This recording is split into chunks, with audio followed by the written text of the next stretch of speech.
Danger Dolan. From groups of natives living just outside city limits to tribes discovered by accident wandering through the forest, we count 15 small civilizations untouched by modern society. Number 15. The Yahi group. This is part of a larger group known as the Yana people, a tribe of Native Americans indigenous to Northern California and the Sierra Nevada mountains.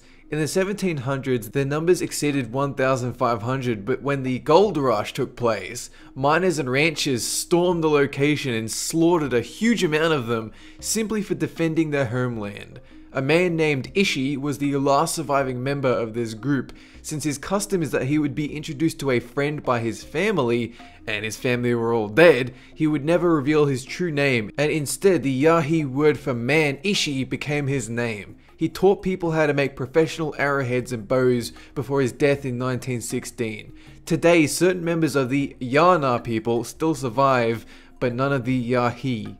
Number 14. Vietnamese Ruck. It was during the Vietnam War, when bombs fell left and right on presumably uncivilized regions, that it scared local natives so much that they finally stormed out of their jungle to the amazement of Vietnam soldiers. Because the jungle was so heavily damaged, the Ruck tribe had no choice except to join modern civilization rather than go back to the smoldering ruin that was their home.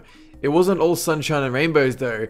Their tribe values clashed with government ideals, and hatred from both parties formed. Number 13. The Awa Guaja people. These guys are an endangered indigenous group living in the eastern Amazon forests of Brazil. There only exist around 300 currently, with less than 100 totally isolated from the outside world. But the problem is loggers continually encroach on their land, and the Brazilian government was slow to block off the area so that they'd survive. So most of their numbers were massacred, including an 8-year-old girl in 2011 who happened to be inside a protected area when loggers destroyed their camp. Theirs has been voted by Survival International as Earth's most threatened tribe. Number 12. The Batak tribe, a group of people generally thought to be the first inhabitants of the Philippines, were once a large prosperous people, but today disease brought by outsiders kill a lot of their community, and government laws forbid traditional ways of farming. Once Survival International heard about this, they launched a campaign to give back their rights and land, to showcase what effect their laws and regulations have on the Batak. But today, we see less than 300 members, and since they tend not to marry other Batak members, but occasionally those from other tribes, their bloodline has diluted to a point where some contest their people barely exist as a distinct entity. Number 11. The Pintupi, Western Australia, a group of 9 hunter-gatherer desert-dwelling people who survived without society until 1984.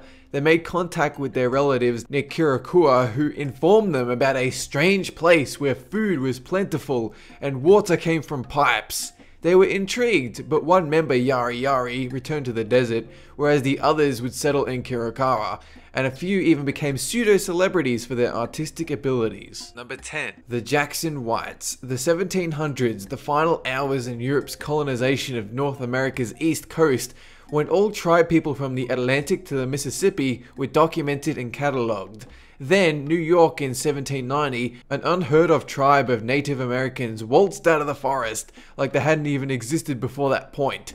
Wars had raged, wars against natives, and yet the Jacksons had avoided all of it. Number 9. The Akunsu. This is an indigenous tribe from Rondônia, Brazil, and like the Awas, they're facing extinction. They're a group of hunter-gatherers that supplement their diet with swidden agriculture. But a group of ranchers found their camp and massacred their people, then covered up the remains with bulldozers to hide the evidence, because otherwise the land would be closed as an indigenous reserve and unavailable for logging or ranching. Only 5 members survive today, and it is generally believed their people will not survive with so small a number. Number 8. The Jarawa. These guys live on the Andamanese Islands, and like with a lot of the other tribes in this list, their numbers barely exceed 300. For a long time, they resisted contact with humans until 1997, when they visited a local community, then immediately got sick with the measles. Sadly, the Jarawas are today a tourist attraction where hundreds flock to view and photograph their tribe as they go about their daily lives, even though government regulations prohibit this. Number 7. The Sentinelese. These are distant cousins of the Jarawans, a culture shrouded in mystery on a small island off India, located in the Bay of Bengal and the Andaman Islands. Every time people have tried to get close to this island, the Sentinelese send back hundreds of arrows and spears. So it's difficult to gauge their numbers, though we've made several attempts to contact them. It is rumored that people have lived there for tens of thousands of years, directly descended from the first humans to leave Africa. Number 6. The Mayaruna people. These are an indigenous tribe of the Peruvian and Brazilian Amazon, one whose ancestral lands are currently threatened by logging and poaching from modern society. During the 1900s, they were deeply untrusting of the Peruvian government since warfare saw their villages hit by napalm and the like. But in 1969, they accepted missionaries into their community. According to the missionaries, the Mayaruna people see the physical and spiritual world as entities present throughout the world, one that assists in the technical aspects of hunting game. Number 5. The Nukak Mahu people. This is a smaller tribe that resides in the Amazonian forest, their population exceeding 400 individuals. They first made regular contact with society in 1988, and since then over half of them have died, mostly from attacks and disease. So now they don't really contact society, and I can't blame them. They live in small pockets of 30 persons or less as nomads that wander to and fro, using blow darts to kill prey using poison from 5 different types of plant. Number 4. The Aruyuyu Wawa. These guys come from Brazil, living in the state of Rondônia, with 6 villages along with a few other subgroup tribes, some that haven't even been contacted by us yet. In 1981, they came into contact with the National Indian Foundation, but disease and violent attacks pulverized their numbers, and 10 years later, the largest tin deposit was found smack bang in their land.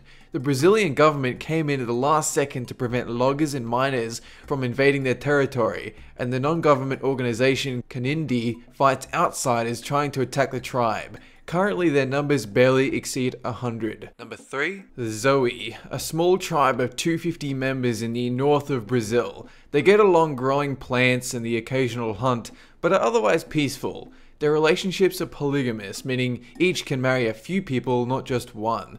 And they're also a community without hierarchy, so that they're all equal. In 1987, they first contacted outsiders, but once again, death swept through their village, so authorities stopped anyone else from encountering their members to protect them.